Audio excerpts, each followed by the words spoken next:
우리가 왜 형통치 못한가? 나는 그냥 예수만 믿으면 다 형통할 텐데. 예. 그래서 오늘 이 모든 문제에 대한 답이, 우리가 예수님은 말씀이니까 이 말씀에서 나온 답이 내가 예수님을 사랑하고 그 길을 가야 되지 않겠습니까? 자, 한 문제 한 문제 답을 좀 쫓아가 보겠습니다. 저는 이제 일찍이 과부가 됐어요. 그리고 또 아들과 딸이 있었습니다. 그런데 아들이 이제 가장 최근에는 모든 게 다 힘들었지만은 특별히 그 정년기가 지나서 늙었는데도 결혼이 안 되더라고요. 아유, 그래서 이제 결혼이 안 돼서 왜 이렇게 결혼이 안 되는가? 내가 형통치 못했어요. 그런데 이 결혼이 안 되는 이유를 가만히 생각해 보니까 우리 아들의 인생보다도 그냥 이 큰 교회 목사가 됐는데 그것이 나보고 자꾸 밥을 차리라 그러니까. 그리고 이제 전화 걸어가지고 지금 들어가기 10분 전이라고 나한테 꼭 남편처럼 이제 전화를 하고 10분 있다 들어갑니다 뭐 이러는 거잖아요. 그래서 나가면 이것이 동생인지 아들인지 이게 정말 분간이 안 될 정도로 늙었어요. 예, 그래가지고 그래서 이제 결혼을 좀 해야 되겠는데 이게 사실 내 욕심이 없지 않아 들어가 있는데, 그래서 이제 내 사모하는 이 주님, 예, 이 성경책 갖고 오세요. 내 사모하는 주님, 예. 그래서 내 사모하는 주님이라면은 어땠을까? 이제 그잖아요. 예수님이 내 사모하는 주님이 어땠을까? 그래서 주님이라면 어떻게 했을까? 예수님의 그 인생을 다시 그냥 문자적으로 이렇게 내가 유추를 해보니까 예수님이 글쎄 결혼을 안 했더라고요. 할렐루야. 아유, 내가 그 놀라운 사실을 4대째 모태신앙이고 평생 교회 다녔는데 그때 알았어요. 그리고 또 고린도 전서 7장을 보니까 할 수만 있으면 또 혼자 살라 그랬더라고요. 그러니까 내가 예수님을 정말 사모한다면 따라가야 되니까 결혼을 해도 안 해도 그만이지 않겠어요? 안 그래요? 갑자기 여러분들 음성이 작아졌어요. 그래서 제가 알았어요. 죽을 때까지 데리고 살게요. 그러면서 완전히 내려놨더니 그때야 결혼이 되더만요. 이렇게 내려놓으면 결혼이 되는 게 있어요. 예. 또 여러분들은 이제 거주지 문제로 굉장히 또 형통치 못합니다. 왜냐하면 다들 이래요. 내 나이 평수는 살아야 된대요. 내 나이 평수. 이러면서 내 나이 평수 아시죠? 내가 애들을 키우고 이랬는데 지금 이게 뭐야, 전셋집이 뭐야, 어쩌고 저쩌고 이제 막 그럽니다. 그러면 이제 또 내 사모하는 주님이 어땠는지 보셔야 되잖아요. 예, 인자는 여우도 굴에 있고 공중 나는 새도 거처가 있으되 오직 인자는 머리 둘 곳이 없도다. 자, 대답해 보세요. 예수님이 이렇게 길을 가셨습니다. 예, 저는 38 따라지가 돼가지고 그 이북에서 내려와서 그 국제시장 보면은 그렇게 가난하고 그런 시절에 이거는 완전히 전적인 하나님의 은혜로 제가 4대째 모태신앙입니다. 그러니까 우리 엄마는 이 최고학부를 나와서 평생 똥내 나는 몸빼 바지 입고 화장실 청소하다가 돌아가셨어요. 밤낮 새벽 기도 가서 화장실 청소하셔서 그 몸빼 바지에 똥내가 배서 제가 엄마를 너무나 무시하고 그랬습니다. 우리 엄마는 지금 생각해봐도 자기 새끼밖에 모르는 이 시대에 어떻게 그렇게 최고학부를 나오는 사람이 뭐 상담 이렇게 교양 있는 거 안 합니다. 남의 집 빨래 해주러 다니고 변소 청소하러 가시고 날마다 설교 노트하시고 떡 해놓고 예배하시고 말이 없어요. 그분은 그냥 삶으로 가르치기만 했지만 그 당시에는 제가 시골에서 사는 것도 아니고 이제 장충동 한복판에서 살면서 엄마의 그런 모습을 제가 이해를 할 수가 없었지만은 나중에 지금 와서 지나고 나서 보니까 자녀들을 하나님께서 공부를 시켜주셔서 그 4대째 만에 목사 한 명도 없고 아들도 없는 우리 집안에, 우리 집이 아들이 없어요. 정말 다른 사람들이 보기에는 된 일이 없는 것 같지 않아요. 근데 그 들어가기 어려운 서울대학을 그 언니와 제가 둘이나 들어간 거예요. 공부를 이제 스스로 해서. 그리고 이 둘이 다 목사가 됐어요. 그래서 한 사람은 빈민가에서 선교를 평생 하다가 작년에 은퇴를 했고 저는 강남에서 목회를 합니다. 그래서 강남에서 목회를 할 얼굴로 형통케 하셨고 또 우리 언니는 빈민가에서 선교를 할 얼굴로 그렇게 빈민가처럼 형통케 하셨어요. 그게 거꾸로 되면 선교가 안 되는 거예요. 거기에 맞게. 똑같은 자매인데 얼굴이 완전히 달라졌어요. 예쁜 것이 형통한 것이 아니라 정말 선교를 하기 위한 각자의 그 자리에 맞는 얼굴로 하나님께서 빚어가시고 거기서 날마다 이제 10년, 우리 언니는 한인 선교를 한 게 아니고 원주민 선교를 했어요. 그 좋은 영어 실력으로 평생 하면서 한 10년 동안은 집도 없고 에어컨도 없고 전화도 없고 그냥 아무것도 없는 곳에서 그 땡볕에 댕기면서 이렇게 복음을 전했습니다. 그런데 우리 언니가 망해가지고 거기 가서 집도 없고 전화도 없고 에어컨도 없고 자동차도 없고 이런 인생을 살았다면 얼마나 이게 비참하겠습니까? 서울대까지 나와서 집도 없고 전화도 없고 에어컨도. 왜냐하면 뭐 선교단체에서 파송받아 간 게 아니라 평신도로 하다가 이렇게 말씀 보다 보니까 전하다 보니까 거기도 사람들이 모이고 또 여러 가지 힘든 인생을 우리가 전부 따리고 목사는 안 하고 이렇게 막 복음 전하다 보니까 우리 맨날 기어 들어가 있고 그래서 우리 언니도 이제 그렇게 이제 선교사로 이제 살았죠. 나중에 이제 신학을 하고 이제 목사가 되고 선교사가 됐습니다. 그런데 그렇게 이제 저도 우리 집에서 큐티 모임을 그냥 10개도 더 했어요. 입에서 단내가 나도록. 근데 이제 제가 힘들다고 어쩌다가 저희 언니한테 이제 나중에 전화를 하게 되면은 우리 언니가 이렇게 얘기를 했어요. 너는 그래도 지붕 있는 집에서 하지 않냐? 이런 얘기를 했어요. 우리 엄마가 워낙 기도를 많이 했는지 주로 우리 이런 데 와하고 삽니다. 그래서 언니가 우리 집에 그때 한번 왔는데 다들 우리 집사님들이 우리 집에 밧줄 묻으셨냐고 이렇게 물어봤어요. 그게 정말 아무렇지도 않을 정도로 가까운 데 있으면서도 남편이 병들었는데 13년 동안 한 번도 한국에 안 들어왔어요. 그 남편 돌보느라고. 한 번도 선교비를 요청한 적도 없고 여기 이 가까운 데 13년을 안 들어오고 우리가 다 제털 뽑아서 제털 꼽는 정말 앞뒤가 꽉꽉 막힌 이런 이 자매들로 하나님께서 우리를 키워주신 것 같아요. 우리 언니를 보면서 그게 사명이니까 형통한 것입니다. 내가 집이 없고 뭐 부도가 나고 망하고 바람을 피고 아이들이 가출이 돼도 그 상황에서 내가 주님을 믿는 형통함을 보일 수 있다면 그 자리가 사명의 자리고 형통케 하시는 하나님인 줄을 믿습니다. 그래서 집이 없어도 이렇게 형통합니다. 이제 또 우리 한국 엄마들이 가장 중요하게 여기는 학벌의 문제가 있습니다. 우리는 들키지만 않는다면 막 살인이라도 해서 서울대학을 보낼 그 엄마들이 쫙 앉아 있어요 지금.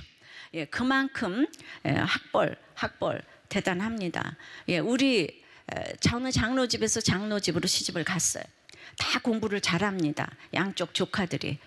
그런데 정말 그 중에서도 장로님 집안이잖아요. 이제 우리끼리 하는 얘기지만은 우리 조카 중에서는 공부를 너무 잘하는 아이가 있어요. 그래가지고 그때까지 교회를 열심히 나가서 걔가 1등을 했어요. 중학교 어렸을 때부터 교회를 딱 나가서 고3이 딱 됐는데 세상에 고3 때 교회 대신에 그 유명한 쪽집게 과외를 보냈어요. 장로님께서 쪽집게 과외를 주일날 보내셨어요. 그런데 그 아이가 불행히도 서울의대를 붙었어요. 그때부터 50이 넘은 지금까지 교회 안 나옵니다. 안 나와요. 근데 우리 집에서 제일 공부 안 하고 잠만 자는 우리 아들 지금 여기 앉아 있어요. 너무 교회 열심히 나옵니다. 정말 우리 모든 조카들 다 통틀어서 공부 못하고 힘들고 잔병 걸리고 어렸을 때부터 제가 큐티 나눔으로 계속 내놨던 우리 아들, 딸, 사위, 며느리만 너무 교회 열심히 나옵니다. 정말 그냥 수요 예배, 목장 예배, 주일 예배, 그냥 뭐 소년부 예배 봉사하고 부부 목장 예배 밥해가면서 할렐루야 놀렐루야. 어렸을 때부터 큐티를 했기 때문이에요. 공부가 인생의 다가 아닙니다. 다음 세대를 하나님께서 저에게 괜히 맡겨주신 것이 아닙니다. 30대 때 제가 이제 남편 간 유명한 에스겔 간증으로 인해서 제가 코스타에 그때부터 강사로 가게 됐는데 코스타는 석사 박사학위 소지자들만 강의를 듣는데 저는 30대 과부가 돼서 큐티를 하면은 공부를 잘한다 이 얘기를 하러 가야 되겠는데 우리 아들이 대학도 못 들어가게 생겼으니까 하나님 아시죠? 저 때문이 아니고 하나님의 영광 때문에 우리 아들이 공부를 잘해야 되는 거예요. 하나님 아시죠? 아시죠? 이러면서 하나님의 영광을 위해서 우리 아들이 잘하게 해달라고. 이제 그랬는데 우리 아들이 그냥 공부를 안 하는 거예요. 잠만 자는 거예요. 근데 우리 아들은 못해도 우리 교회 아이들은 다 공부를 잘하더라고요 지금. 그리고 제 재수생 모임 출신도 제가 16년간 인도했는데 그 아이들도 공부를 다 잘하는 거예요. 근데 우리 아들이 이렇게 저한테 속을 새겨줌으로 인해서 전 세계의 다음 세대가 복을 받은 거예요. 우리 아들이 하나 힘드니까 제가 채울이 되잖아요. 그러니까 그것 때문에 채울이 돼서 형통케 하는 거. 그러니까 입시 때문에도 힘들었고 입사하니까 우리 청년부 아이들의 취직을 위해서 또 내가 그렇게 기도를 하고 결혼이 안 되니까 또 결혼 때문에 그렇게 기도를 하고 지금 결혼하고 났더니 또 아이가 없어요. 그래서 전 세계의 불임 부부를 향하여서 기도를 하기 때문에 우리 아들 하나 때문에 전 세계가 복을 받는 줄을 믿습니다. 아니면 제가 공부도 잘하고 서울대학 갔는데 우리 아들까지 잘했으면 오늘날 우리들 교회는 없고 여러분 저 만날 일이 없어요. 그 한 아이가 이렇게 저 옆에서 수고를 해줌으로 저를 거룩하게 하고 여러분들을 거룩하게 한 줄 믿습니다. 그래서 있잖아요. 이제 그때는 또 믿음이 그게 안 되잖아요. 그래서 이 아이가 공부를 잘해서 꼭 영광을 돌려야 될 것 같아서 또 이제 있잖아요. 저 때문이 아닌데 사랑하는 내 주님. 그러면서 내 주님은 어떤 길을 걸어갔을까 하면서 내 주님 했더니 주님이 학벌이 없더라고요. 이게 말씀의 능력이에요. 그러니까 내가 욕심이 많구나. 이걸 이제 깨닫고 제가 이제 정말 또 알았다고 지금은 예수를 믿어야 되는 거지. 제가 다 공부해봐서 알잖아요. 저는 한마도 엄마가 저를 공부를 안 시켰는데 제가 이렇게 공부했잖아요. 그죠? 우리 엄마는 그냥 공부에 공짜도 몰라. 그래서 나는 우리 아들을 우리 엄마가 안 시켰으니까 난 어렸을 때부터 시켜야지. 그래서 좋은 학교 다 보냈는데 내가 시킨다고 잘하는 게 아니더라고요. 교육이라는 거는 나나 우리 아들이나 이제 늙어가니까 그냥 특별한 경험 예수를 믿는 게 이게 최고인 거지. 지금은 같이 늙어가잖아요. 근데 우리 아들도 예수 믿고 나도 예수 믿으니까 이제 천국에서 만날 거니까 그 이상 더 좋은 게 어디 있어요? 공부 잘한 우리 조카애들은 아무도 안 나오는데. 그 어렸을 때부터 믿음은 바라는 것들의 실상이고 보지 못하는 것들의 증거라고 했기 때문에 바라는 것을 실상으로 놓고 보지 못하는 것들을 증거하면서 가는 것이 믿음인 줄을 믿습니다. 뭐가 안 돼 있어야지 하나님이 저에게 필요하지 않겠습니까? 자, 그래서 이제 학벌의 문제가 해결됐어요. 또 이제 구원, 그러니까 구원 때문에 너무나 이제 마음이 이러니까 우리 교양 있는 우리 식구들이 그 예수를 그렇게 광적으로 좀 믿지 말라고. 그 저보고 미쳤다 그러는 거잖아요. 그래서 또 내 사랑하는 주님은 어땠나 그랬더니 주님도 돌아가시기 전에 식구들이 다 미쳤다 빌러라. 난 정말 너무 은혜 많이 받았어요. 모르시죠? 이런 성경이 있는지. 그래서 날마다 말씀 때문에 제가 말씀을 묵상하는 자는 형통하다고 그랬는데 21세기 최대의 축복은 암입니다. 저는 암 때문에 예수 믿은 사람이 얼마나 많은지 몰라요. 통로가 되는 거예요. 그래서 우리가 영적 치유가 진정한 치유지 암은 아무것도 아닌 거예요.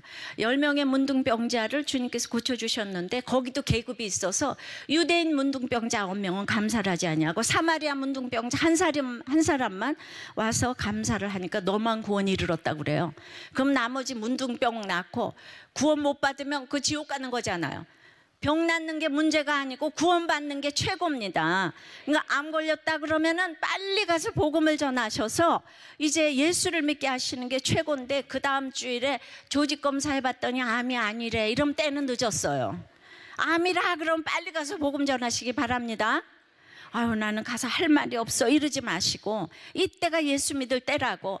이 사마리아 문둥병자 얘기하시면서 이 암인데도 말씀으로 이렇게 형통케 되시는 줄을 믿습니다.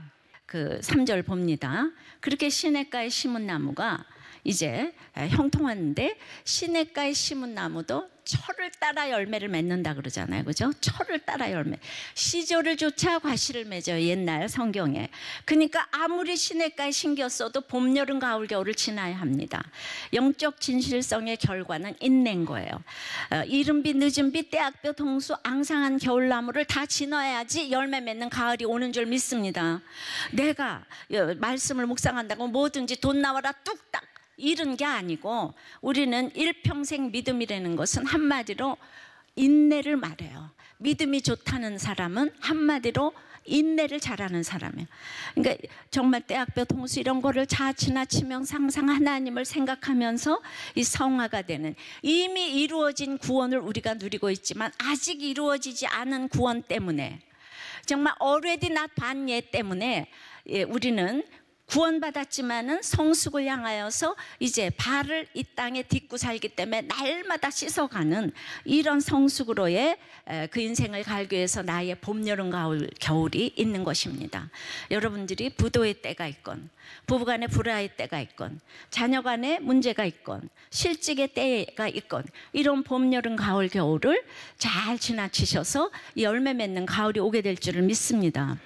저는 학생의 때에 지금 생각해 보면 우리가 쫄딱 망했는데, 그래서 저기 멀리 유배 가는 것처럼 이제 우이동으로 이사를 갔는데, 제가 상처를 안 받고 입시를 준비할 수 있었던 이유는, 학생의 때에 순종할 수 있었던 이유는, 엄마가 망하기 전과 후가 똑같이 똥내나는 몸빼바지만 입고 사시니까 전혀 환경이 달라지질 않았어. 상처를 하나도 안 받았어. 그리고 이제 제가 시집 가서 결혼해서 그렇게 이제 결혼 생활을 13년 동안 문박 출입을 못하고 이제 걸레질을 했는데, 정말 이 결혼을 지킨다는 게 너무나 어려웠죠. 어떻게 저는 또 스펙도 좋고 또 이제 또 예쁘잖아요. 그때는 굉장히 예뻤어요.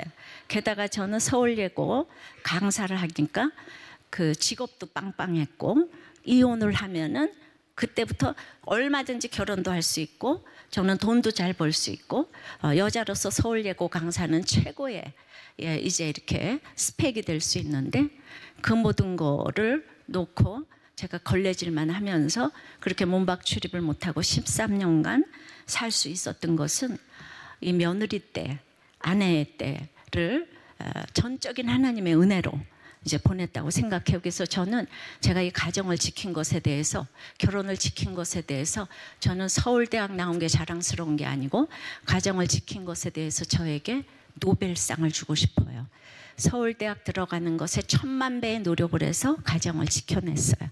하나님은 저를 서울대학 나와서 쓰는 게 아니라 가정을 지켰기 때문에, 그러니까 남들이 보면 아무것도 아닌 것 같지만 제가 얼마나 힘든 거를 지켜냈다고 생각하기 때문에, 그래서 며느리 때에 순종을 해서 어머니가 구원되고, 또 아내 때에 순종을 하게 해서, 그러니까 우리 남편이 겉으로 보기에는 너무나 그냥 의사고 그냥 효자고 뭐 이런 것 같지만은, 그 효자인 남편, 그리고 그냥 저한테도 바람 한 번은 안 피는 남편, 아이들에게도 잘하는 남편 때문에, 그 완벽한 남편 때문에 저는 그냥 수없이 이혼을 생각했고 수없이 자살을 생각했습니다. 그러니까 정말 그 아내의 때에 순종하는 것이 너무 어려웠지만은, 이렇게 말씀을 묵상함으로 인해서 이제 제가 남편 때문에 날마다 눈물을 흘리고 생명을 내놓고 이제 기도하기 시작했어요. 잘 먹고 잘 사는 남편을 위해서 생명 내놓고 기도하기 시작해서, 아내의 때에 그렇게 말씀으로 순종했을 때 이 남편이 또 구원이 됐습니다. 그리고 이제 저에게는 그냥 시어머니, 시아버지, 남편이 다 돌아가셔서 이제는 제가 전도인의 때가 됐잖아요, 그죠? 그리고 제가 코스타 강사가 되니까 전 세계가 저를 불러줍니다. 근데 제가 큐티를 했기 때문에 또 적용한 거는, 그냥 제가 하루도 제가 30대 과부라는 걸 잊은 적이 없어요. 50이 될 때까지는 제가 남자 모임을 안 했습니다.